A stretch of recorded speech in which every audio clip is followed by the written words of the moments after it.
Hi guys, and welcome back to a new video. If you're new here, my name is Lindsay and today is going to be a solved case from France from the early 2000s. This is a case that somewhat reminded me of Harold Shipman, Ben Geen, and Kristen Gilbert, that type of true crime case involving nurses or a healthcare professional.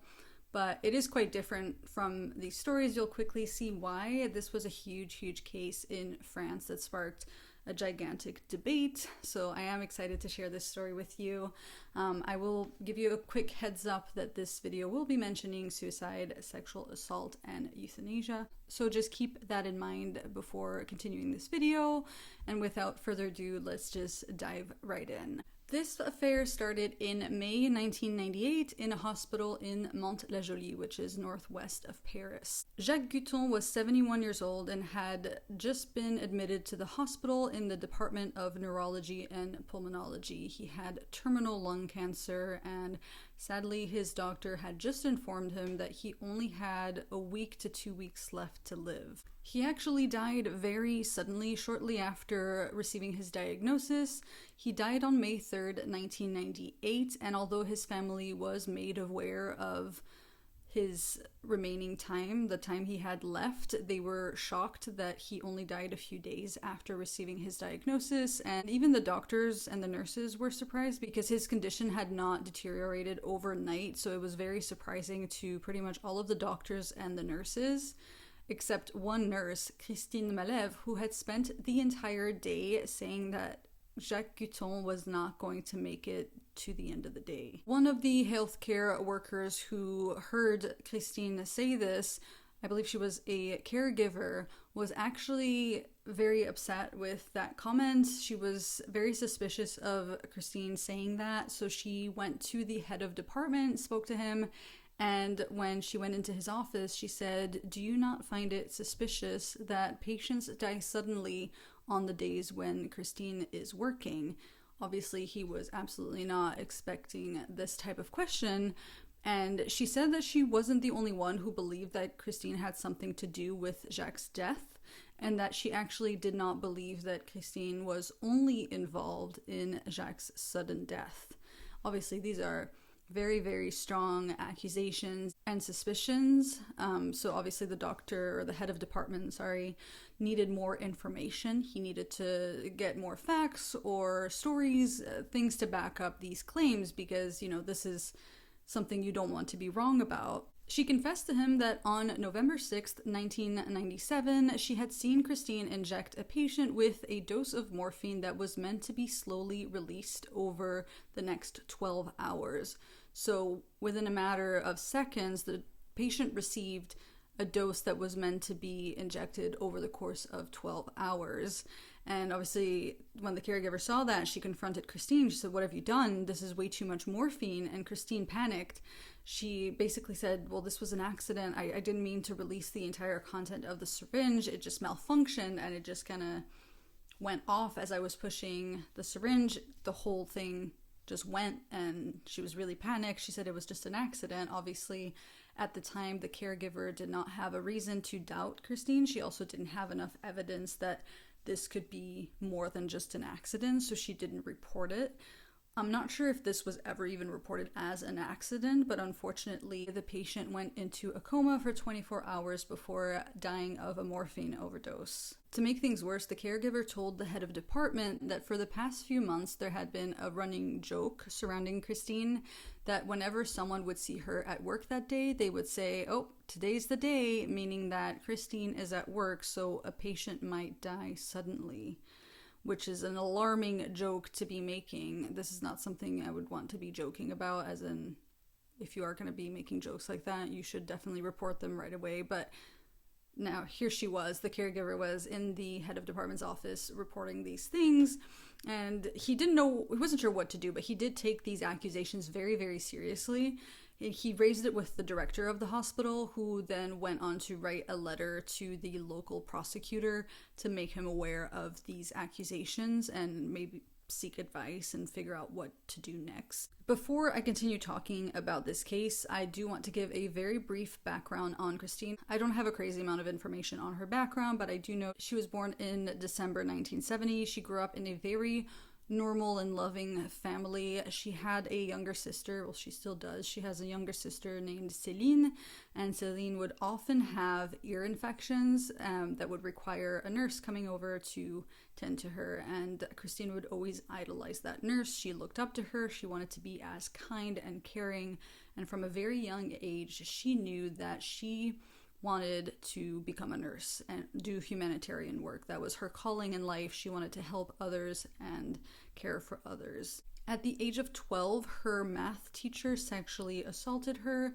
He kept touching her inappropriately, which obviously really affected her, and she didn't talk about this for quite a few years until after it happened.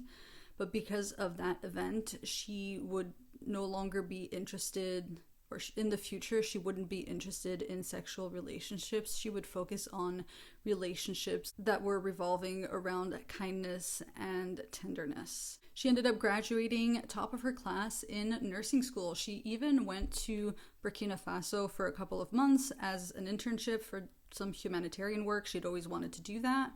And a few life events really affected her and shaped her. Additionally to the sexual assault when she was younger, her grandmother passed away when she was 18, and she absolutely had no idea how to process this death. She didn't know how to grieve and how to deal with someone who was just no longer there. She also had to witness the death of a small child while she was abroad doing humanitarian work. She recently had a patient commit suicide after his wife had been murdered. So this was all a lot for Christine. She overall seemed to be fascinated by death while simultaneously being terrified of it. On May 6, 1998, after having written to the prosecutor, the director confronted Christine in his office, and he just straight up asked her if she euthanized Jacques Couton. She was quite appalled by that line of questioning. She said all the rumors were baseless, that she never did anything like that, and can I please go back to work? Like, are we done here? And obviously the director wasn't ready to let her go back to work in her department, but he also wasn't ready to suspend her or fire her. There wasn't enough evidence just yet. So he decided to assign her to the out of hours department, which absolutely devastated her. That very night, she went home, ran a hot bath, and wrote a suicide letter saying, "I would rather leave this planet where we protect the bastards and accuse the innocent. I'm going. In the future, do not accuse when you do not know." And then she ingested 5 boxes worth of tranquilizers, and she got into the tub, which she ended up falling asleep in. Her partner found her a couple of hours later. She was rushed to the ER, but she was rushed to the ER at the hospital she worked at. So everybody found out. Unfortunately, everybody found out very quickly. The director found out, her colleagues found out, and the director contacted Christine's sister. Although there wasn't much evidence at the time, the director did believe Christine had something going on, that she was responsible for some of the patients' deaths. He told her sister that Christine would need a lawyer and that she should be placed in a psychiatric hospital, and if she didn't volunteer to place herself in a psychiatric hospital, that he would admit her there himself against her will. She did end up going to a psychiatric hospital on her own, and as soon as she was receiving treatment, the director phoned police and opened an investigation. Everybody in the hospital had been made aware of this investigation and had been made aware of the rumors and accusations against Christine, and the director asked everyone to comply with police and answer all the questions, no matter how hard it was to discuss these things. He wanted full cooperation to get to the bottom of this because he took these accusations incredibly seriously, and he wanted to know exactly what had actually happened. Police interviewed every single member of staff in that hospital, and they got the general vibe that Christine was morbidly fascinated and attracted to palliative care.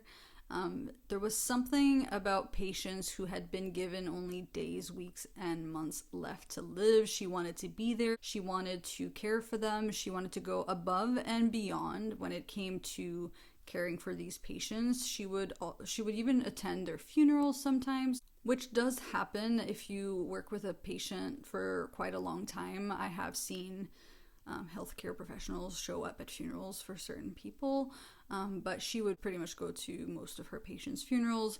And if someone had passed away and required to be cleaned and to be prepared for the next stage, she would always volunteer. She loved doing that. Again, in itself, that's not exactly a red flag, but when you put it all together, she seemed to be absolutely fascinated by people who were about to die soon. Christine had joined the hospital in 1995, so police decided to look at the files on every single patient that had passed away since she joined the hospital. Since she started working in the hospital, almost 200 patients had passed away since Christine had joined the service. Obviously not because of her. This was a service that dealt with quite a few terminally ill patients, so that was to be expected. However, they decided to cross-reference the deaths as well as her schedule, and it seemed like more people would die on the days where Christine was working than when she wasn't. After 2 months of investigation, police finally interrogate Christine. They speak to Christine. They also inform her that she is officially under arrest for her suspected involvement in some of the patients' deaths at the hospital.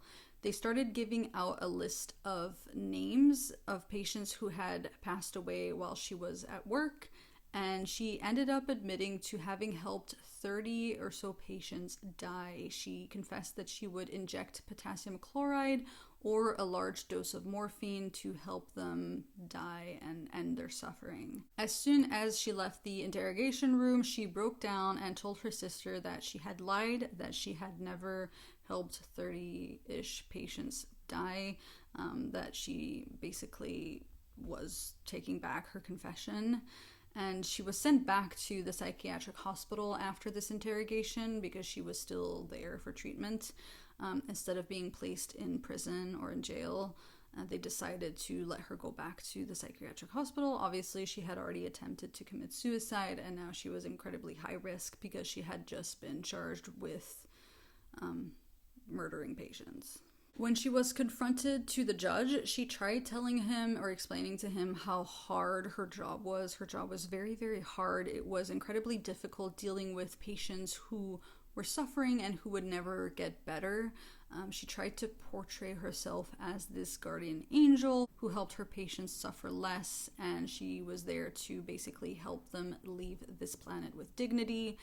This didn't really match up what she had told the police officers in that interrogation, but she also had to confess to having helped certain patients die on the days where she was like on holiday or she wasn't even in the hospital, so that didn't really add up. So obviously they needed to clarify who she had actually helped die or murder, and who she hadn't murdered. I guess she always refers to this as she helped them die, and police considered it murder. On July 25th, 1998, she was facing voluntary homicide and premeditated murder charges. Because the charges did not include euthanasia, this sparked a huge debate, and that really distracted from the actual case. Now, because of the ages of some of her patients and because of their medical condition, a lot of people considered what she had done euthanasia and not murder. And the second euthanasia was brought up, or the second the public realized that she wasn't being accused of euthanasia but of murder, people started talking about the rights surrounding voluntary death and whether she was an empathetic nurse who tried to risk her job and her freedom so that her patients could die in peace instead of being forced to stay alive until they died naturally, or if she really was, a murderer. But people genuinely believe that, she was on the former side. She was this empathetic nurse who helped her patients out. This was never meant to turn into a debate about euthanasia. Her charges were for murder, and she had never been accused of euthanasia anyway. But even though it is important to speak about euthanasia and debate it and try and maybe make it legal, this was a saving grace for Christine. I mean, this was not the time to bring it up, really, because technically her charges had nothing to do with that. But it was a saving grace for Christine because it made her look better. People were, first of all, not talking about the actual charges she was facing, but also because people considered what she had done euthanasia, and people were more willing to forgive that than murder. The ADMD, which is an association in France that fights for the right to die with dignity, they made her their poster child. They raised up to like 400,000 francs in donations to help defend her because they felt like she wasn't a killer, but instead she was the Madonna of euthanasia. Literally, that is what she is known as in France. For some people, she is the holy mother of euthanasia. This entire campaign and support helped with her image, but only because people didn't actually know the facts of the investigation. As far as they were concerned, the people thought that she was just helping a couple of terminally ill patients die faster instead of suffering through the last few days or weeks of their lives. She got invited on a talk show to share her story and basically justify her actions. She wanted to give her point of view on euthanasia as a nurse, and she wanted to explain what she'd done and how she wanted to talk about how she helped her patients die. She said that she couldn't bear seeing and witnessing so many patients suffer through intensive treatments that would never cure them, and that she was on the patient's side when they asked her to end their suffering. Her main argument was, what are we supposed to do as healthcare workers when we see these patients suffer and we know that there is no cure or treatment? Are we just supposed to watch them suffer and do nothing about it? On that talk show, she looked very calm, very compassionate. I think people expected her to look like Kathy Bates or some cold lady who just wanted people to die as soon as possible. She didn't look like someone who had any bad intentions. That's just the image she projected.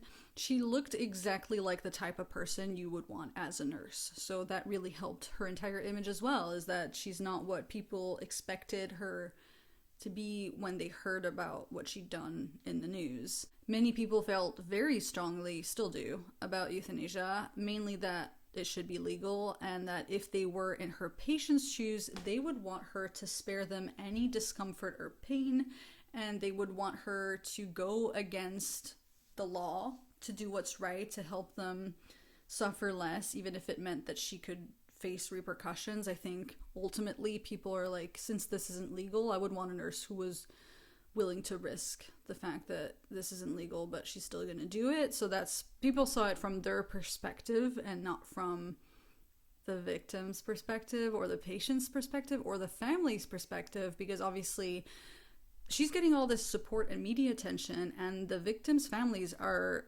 so angry. They're so hurt and upset by her statements, and she has the audacity to go on TV, on a talk show, and justify her actions when really they didn't see her as some form of divine intervention. They thought she was a serial killer who took their loved ones way too soon and without consent. Alain Lemahut was the first one to press charges against Christine. He believed that she was responsible for his wife's sudden death. Denise Lemahut was only 48. She had been fighting lung cancer when she was admitted to the hospital. They were putting her through chemotherapy. This was in November 1997. She wasn't in palliative care or dealing with an immediate terminal cancer. She still had quite a lot left. I mean, she was fighting the cancer. She was going through chemotherapy. And Christine had been working that very morning, and when Alain found out about the accusations against Christine, he immediately lawyered up and pressed charges because he felt the entire day his wife died, like the entire scene was very staged. His wife had been doing just fine in treatment, but he got a phone call from Christine asking him to rush to the hospital, and when he got there, Christine instructed him to sit on a very specific side of the bed, to take his wife into his arms while she stood on the other side of the bed. Very strange layout, but okay. And he basically said that his wife barely had time to say, "I love you," before she died in his arms, which was very upsetting for him, though I guess he did get to be there for her during her last moments.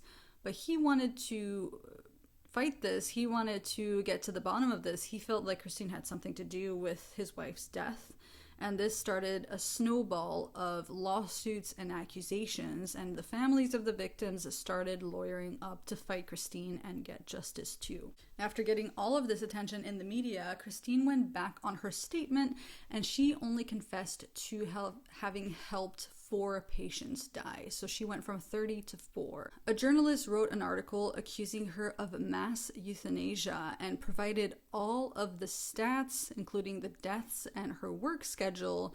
And once people saw the raw data and like the staggering correlations between Christine being at work and patients dying suddenly, the public and the press very, very quickly turned on her. She was no longer a nurse who was helping out a handful of patients who were suffering and days away from dying. She was now considered like a mass murderer who took advantage of her position as a nurse and ignored her healthcare responsibilities. In an attempt to restore her image as a victim, she wrote a book called My Confessions.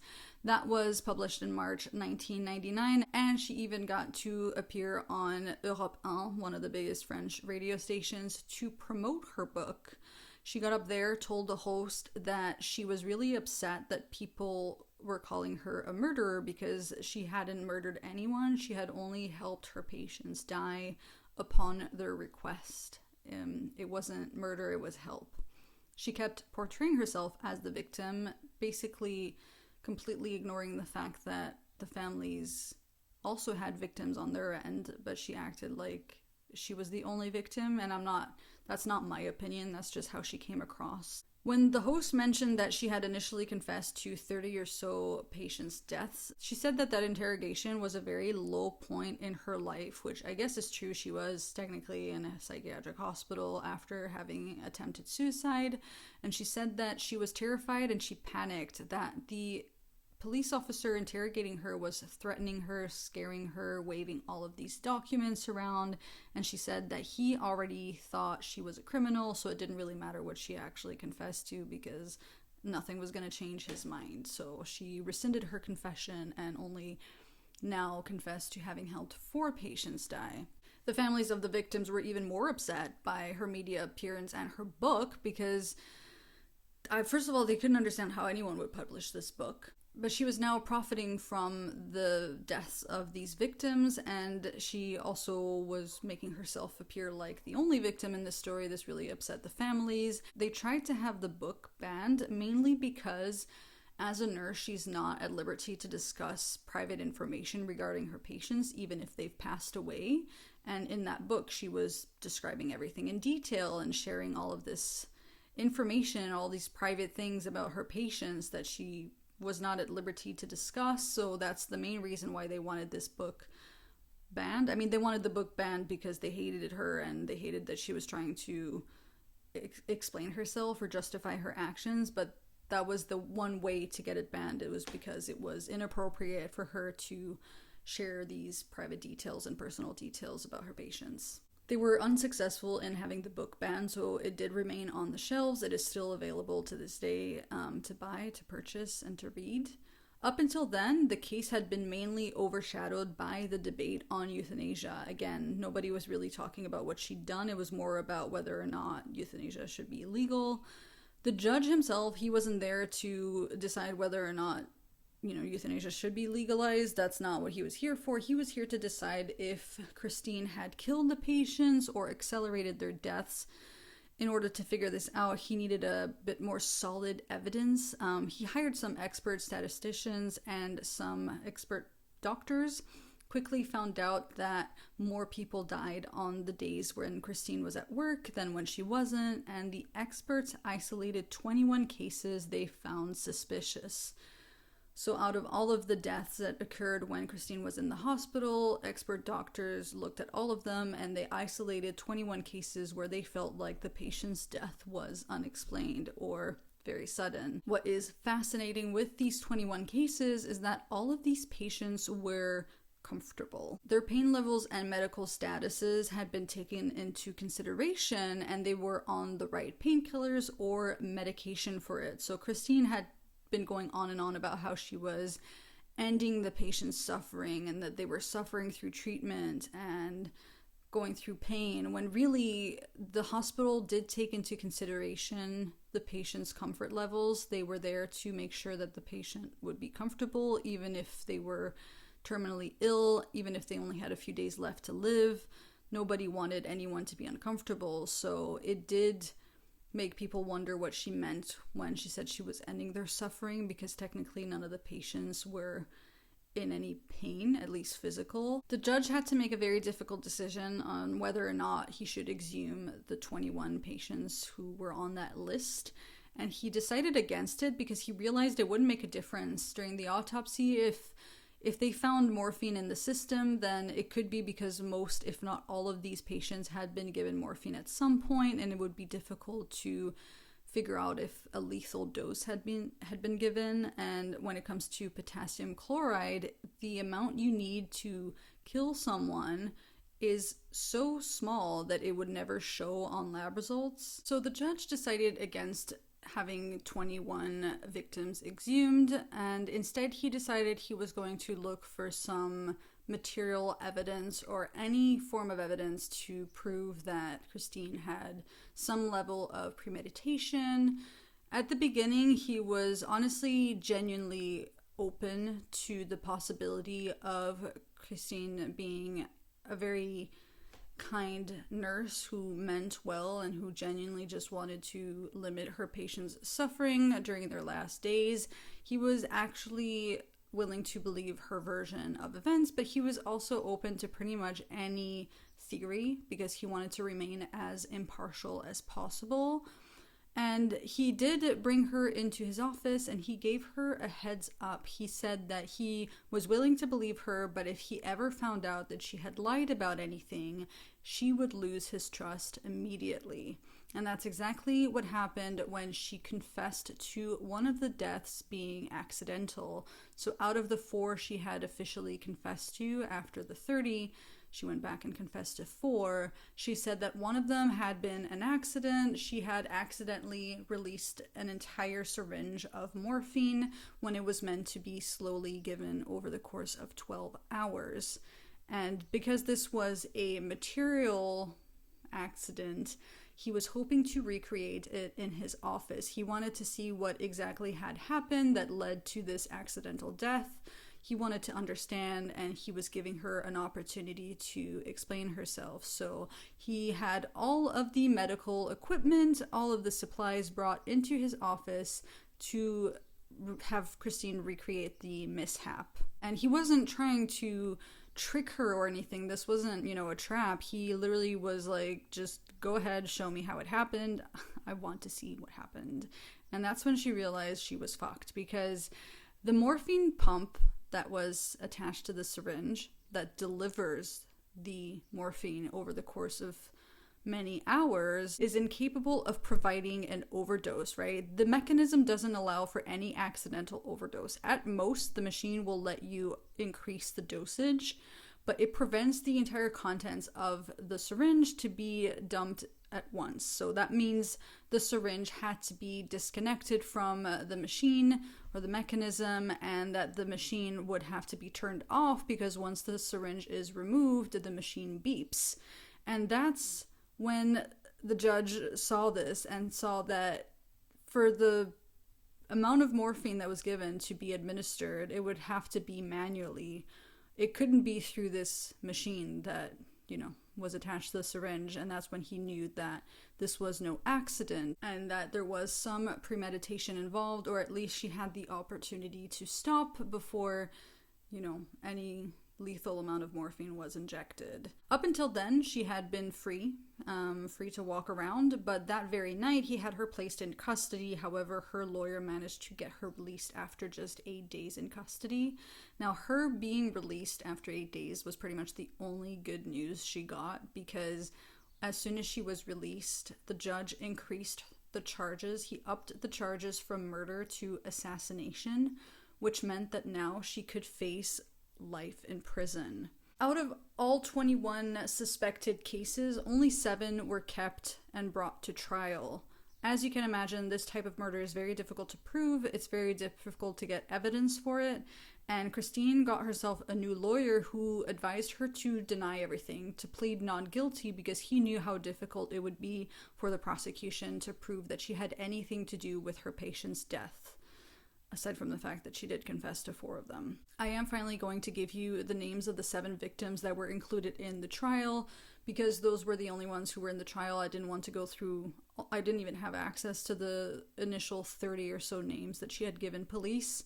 But for the 7 victims that were brought to trial, we had Raymond Baudet. He died at the age of 64. He had a brain tumor. We're not sure what he died of. We're not sure about the cause of death, but Christine had admitted to having helped him die. I believe it was in her book that she mentioned him. She said that he had asked her to promise him she would step in if he ever got really sick, but he was getting treatment. He was actually meant to be released the very day he died.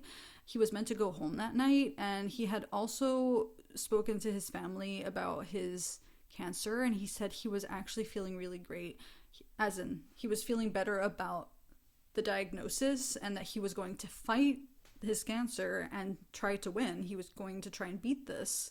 So it made no sense for the family to find out that Christine said, well, he had actually asked her to step in and help him die if things got bad, because he was actually willing to fight it. Hubert Bruyel was the second one. He died at the age of 75. He's the one who had been given the accidental overdose. He was the one who was given too much morphine. He's also the one that the caregiver had witnessed Christine giving the injection. He's the patient that the caregiver mentioned to the head of department. Denise Lemahout, so as I said, Alain was the first one who had pressed charges against Christine. She was being treated for terminal lung cancer. She died of a potassium overdose. And as I said, her husband felt that the entire death was very staged. Dominique Cosman was another one. He died at the age of 47 from a morphine overdose. We had Patrick Auguel, who died at 52 from a potassium chloride injection. Patrice Collin, who died at the age of 29. He had been diagnosed with terminal cancer, but he died of a very sudden injection of morphine. And Jacques Guton, who was the first one I mentioned in this video, he died at 71 from, I believe, a tranquilizer overdose. Now, the trial began on January 20th, 2003. Up until then, she had been free again. She only spent 8 days in jail or in custody, but up until the trial, she had mostly been free. Obviously, she no longer worked at the hospital, but in court, she went back on her confession and said that she had actually only helped 2 patients die, Patrick Auguel and Hubert Bruyel, which is wild because she admitted in her book to having helped Raymond Baudet die, so how are you gonna not bring him up in court? But anyway, she went back on her second confession and went from 34 to 2 patients she helped die. She told the court that all she had done was to diminish their suffering. She hadn't murdered anyone, she had just helped them. She said that Bruyel had been in a coma for 24 hours and was in palliative care, which was completely false. He was not in a coma, and he also wasn't terminally ill. In regards to Patrick Auguel's death, she told the court that he had asked her to help him die immediately, which is why she immediately injected a deadly potassium chloride injection. This story didn't add up because the family said that at the time he was in no position to speak to anyone or talk, so how could he have communicated this to Christine? How could he have told her he wanted this when he couldn't speak? Also, his wife was a nurse, and she said that if he really wanted this injection, he would have just asked her. He wouldn't have asked a stranger, he wouldn't have asked Christine, he would have asked his own wife for this. So that's what they wanted to find out, because what Christine was telling the court didn't add up. The wife of Jacques Guton took the stand. She wanted to know why Christine had never told her she thought her husband was going to die that day. She went around the entire ward that morning and told everyone she bumped into that she didn't think Jacques Guton was going to make it to the end of the day, and he did die later that day. And his wife was like, well, why wouldn't you tell me? If you were so sure he was going to pass away, how could you not let me know? I could have said goodbye. You took that away from me. I didn't get to say goodbye, and you were so sure that he was going to pass away. So she was very upset about that. Unexpectedly, one of the suspected victims' husbands, so this was not one of the victims that were part of the 7. This was a suspected victim from, I believe, the 21. The victim's husband came forward, chose to defend Christine. He said that he refused to press charges against Christine because she looked after his wife for 6 months and she took great care of her, and he was very grateful for Christine's help. I do want to, on a side note, say that she was an incredible nurse. She had excellent bedside manners. This was as reported by her colleagues and her tutors in school. She did graduate top of her class as a nurse. So I'm not surprised that people would defend her as a nurse. She was excellent in terms of nursing, in terms of caring for her patients. This was obviously a different scenario, but I do want to say that this victim's or suspected victim's husband came forward, said he was incredibly grateful for what she did for his wife. He didn't believe she had anything to do with his wife's death, so he never pressed charges. And another one was the brother of another suspected victim, who said that his brother had lung cancer. She looked after him, even though he wasn't technically in her department or under her care. She still went out of her way to look after him and care for him, and he was so grateful that she was there for him during his brother's last days. These two were pretty much the only ones who stood up for Christine, aside from her family. No one else defended her. 70 witnesses took the stand. All of her colleagues turned against her, and none of them took her side. They nicknamed her the Black Widow. Throughout the entire trial, they tried to bring up the whole euthanasia debate again. But overall, even though some people believe she might have had good intentions, they couldn't forgive her for how she acted, because first of all, it was still illegal. At the end of the day, what she did was illegal, whether you think it's euthanasia or murder. And it was also very difficult to prove that what she had done was what the patients wanted and not what she thought the patients wanted. There was no way to prove that these patients had asked for this, and that's what was so tricky about this entire case. The psych evaluation gave us some interesting information. It was believed that she had a personality disorder where she was obsessed with patients' suffering, and then she wished that she could get the attention she gave her patients. She wanted someone to look after her the same way she looked after her patients. She firmly believed that nobody else in that hospital cared the way she did. She thought no one else actually wanted to help the patients to the extent she was helping the patients, which is why she devoted herself to them and made it her mission to prevent them from suffering. She loved them so much that she didn't want to ever see them suffer. It was as if she needed to feel needed. She wasn't sure who she was without her job as a nurse. That was her entire identity. At her job or outside of her job, she was still a nurse. She was still this very caring person, her words, and also based on the psych evaluation. She never really lived for herself. Everything she did was for someone else. And she was, again, entirely devoted to her patients, and she pretty much projected her own suffering onto her patients, so whenever she ended their suffering, it would figuratively end her suffering. During the trial, again, she did act like a victim, like she was the only one who cared about those patients, which upset the families so much because, as you can imagine, the families had also been there for their loved ones. They had spent the nights in the hospitals. They had been there holding their hands and, spending as much time as they literally could with their loved ones in the hospital. But she was basically trying to say that she was the only one who looked after these patients or who really cared and cared enough to end their suffering. She was basically saying that she was the only one they could share their secrets with. Like, she was the only one they could really, really talk to. And she also said that they didn't need to tell her what they needed. She already knew. They had that very deep connection. She had this very deep connection with all of these patients, and they were like, I don't know, on another level together. She could just tell what they needed. She was there for them. They were so in sync, and she was so in tune with their needs that she just acted on them no matter what happened. They didn't need to say anything. She already knew what was going on. Now, unlike other nurses or doctors who have been found guilty of murdering their patients, like as I mentioned in the beginning of this video, Benjamin Geen or Harold Shipman, she did not have Munchausen syndrome at all. She also never stood to gain from these deaths financially. She never got anything out of this. She really didn't. You could hardly say she got publicity. None of it was really that great. So it was weird because she was either a serial killer or she was a nurse that had very misguided intentions, or maybe honorable intentions, but still resulted in the patient's deaths. It was a very different one compared to some of the other cases you hear about nurses and doctors who went on to injure or murder their patients. When it was Christine's turn to take the stand, she said that she never killed her patients, she just helped them die. Her actions will forever haunt her. She said it was very difficult to make these decisions. It wasn't easy. She didn't enjoy it. She did it because that's what they asked her to do, and that's what was right. Even if it was technically illegal, she just did what was right. That's what she did. She said she had been accused of not having any compassion, but she argued that she had too much compassion. She couldn't just stand there watching patients suffer, watching patients want to die, and not do anything about it. She apologized to the families, said that she understood their pain and why they resented her. But when the judge asked her if she regretted any of her actions, she said, "For these patients, I don't regret doing it. They got what they wanted." She was incredibly upset about her patients' secrets becoming public.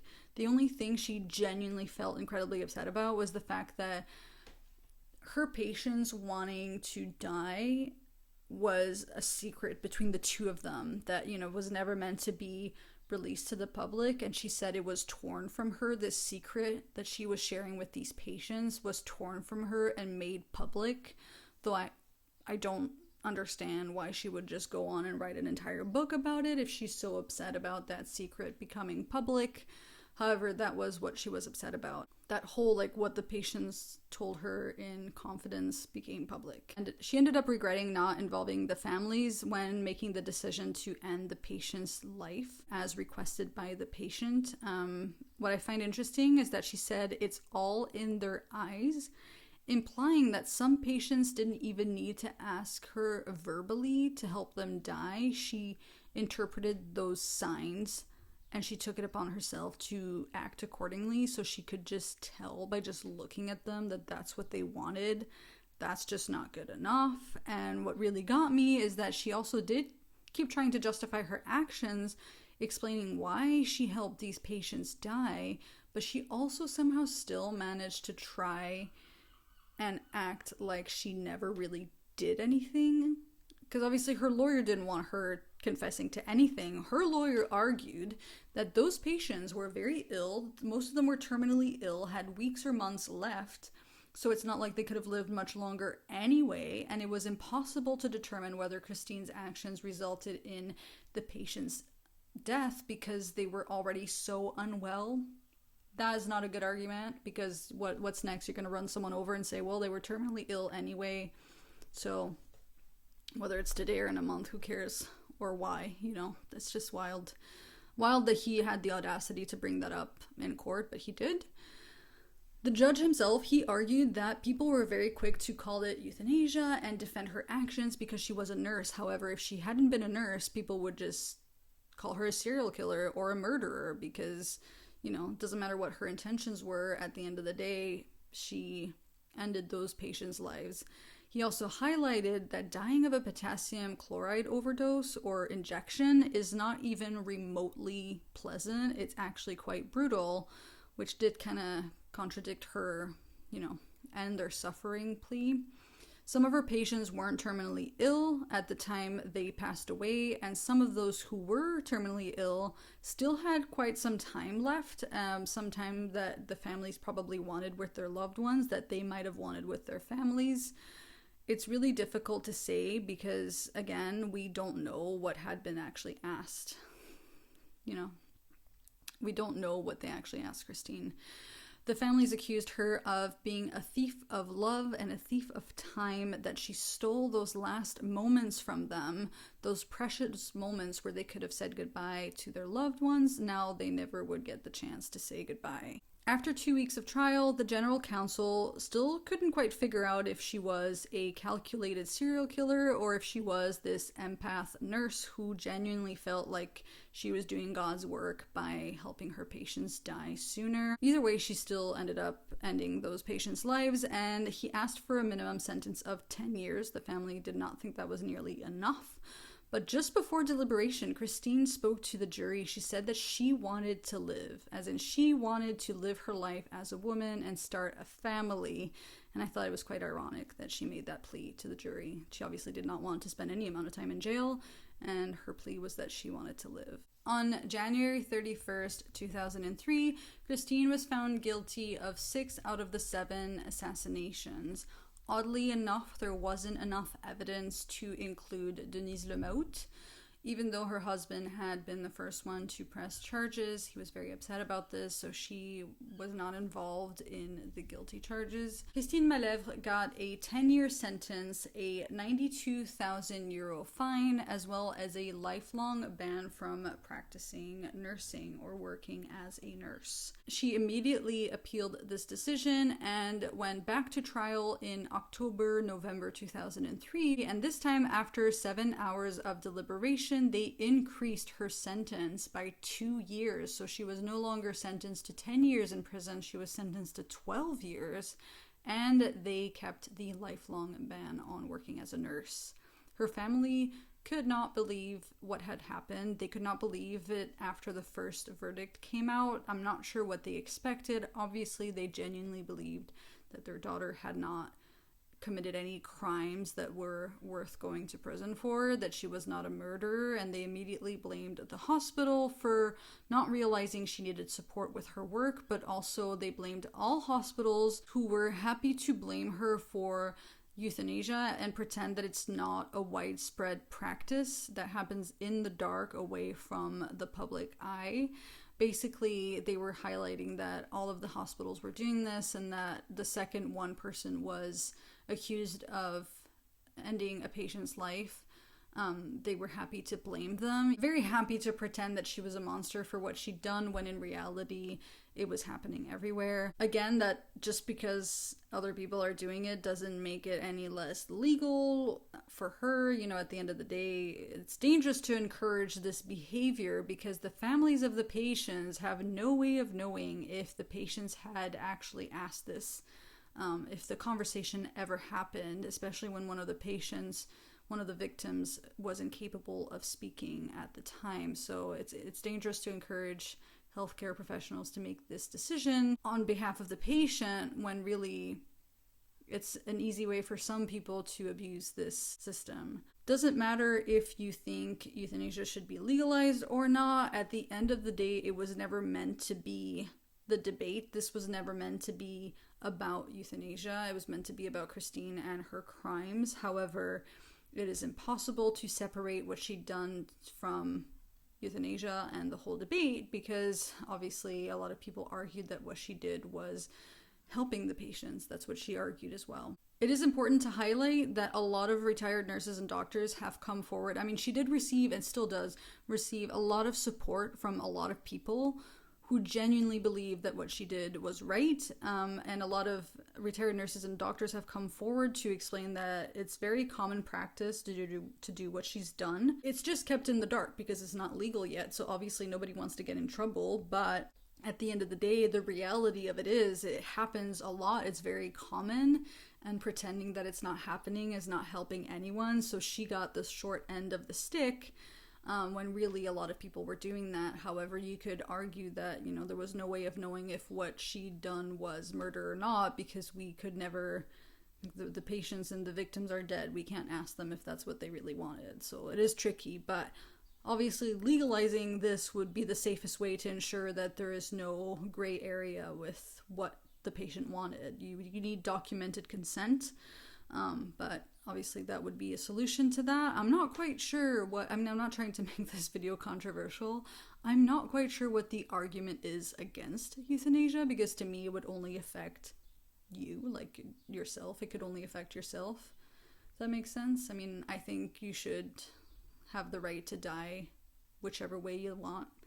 That's just my personal opinion that no one asked for. In 2005, France did introduce a law, the Leonetti law, that forbids active euthanasia, meaning you cannot inject a deadly substance to end a patient's life. However, it allows passive euthanasia, which is basically, instead of putting patients through invasive and intensive treatments to keep them alive, doctors are allowed to make the decision to reduce or stop treatment which basically would result in the patient dying naturally or dying of natural causes. Obviously, in these situations, it is still expected to provide pain relief and palliative care, just so that they are not suffering just because they are now dying of natural causes instead of doctors intervening and preventing that from happening. Christine was released in August 2007 after only serving 4 years in prison. She got out of jail, she got married, she became an accountant. She obviously could not become a nurse again, though I'm not sure she would want to after what happened.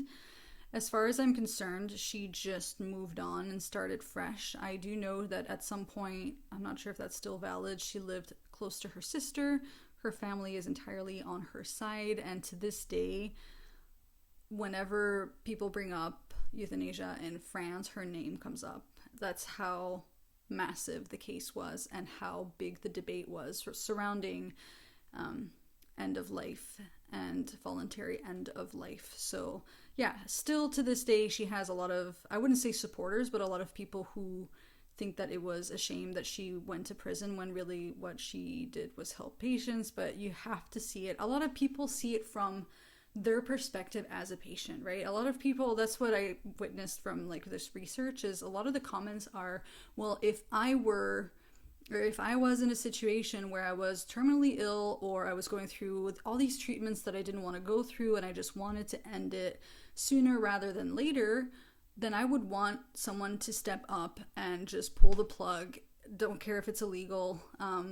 They would want that for them, but I feel like a lot of them don't see the perspective from like the families or even the victims or the patients themselves, because again, we do not know if they actually wanted this, and a lot of them had spoken to their families previously and said that they were either doing fine or that they wanted to fight whatever illness they had. Not all of them were terminally ill, so it's very dicey, very easy to see it from your own perspective if you were the patient, but not from the family's perspective, who are like, we don't know if, fine, if that's what they wanted, then maybe that's fine, but we don't know if that's what they wanted, and we still had months, weeks, however much time left with our loved ones. We wanted that, and she took that away from us. So I think it is important to see both sides. I don't really have an opinion on this case when it comes to like whether or not she should have gone to prison. I mean, I think she got a lot of the blame for something that is technically happening everywhere, but again, I think the only solution would be to legalize it. That's my opinion on the case. But basically, yeah, I think it was a wild case for sure, because it was very different from the other ones where, nurses and doctors murder their patients for either because they had Munchausen syndrome or because they were gaining financially or because they genuinely wanted to murder people, and they murdered all these people. So that's it for today's case, guys. Let me know what you think about this down below. Let me know what your thoughts are on this case. I thought it was really interesting, and it is huge in France, like huge. So even though it was like 20 years ago, that's crazy. It's 20 years ago, but absolutely massive in France. So I wanted to share that with you. And if you have any suggestions for any other videos you'd like me to cover, please comment down below. I still don't get any suggestions, so I'm just going to keep doing the videos I want to do, and that's what's going on. So I'll see you in the next video. If you like this, please like. If you're new here, please subscribe, and have a fantastic rest of the week.